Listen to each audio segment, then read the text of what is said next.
Şəmkir rayonunda kişi nisiyə ərzaq ala bilmədiyi mağazanı yandırıb. Şəmkir şəhəri 20 yanvar küçəsində şəhər sakini Sabir Əzizov ərzaq mağazasından 50 manatlıq ərzaq alıb və mağaza sahibinə bildirib ki, ayın sonunda aldığı müavinətlə həmin məbləği ödəyəcək.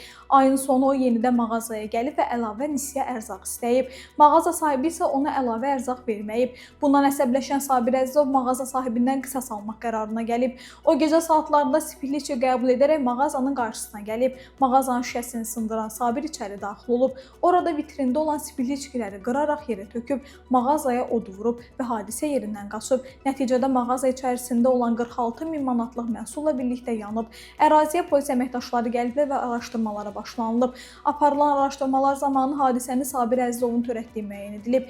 Məhkəmə istintaqı dövründə mağaza sahibi ilə təqsirləndirilən şəxs arasında barışıq elan edilib. Məhkəmənin hökmü ilə Sabir Əzizov 3 il azadlıqdan məhrum edilib.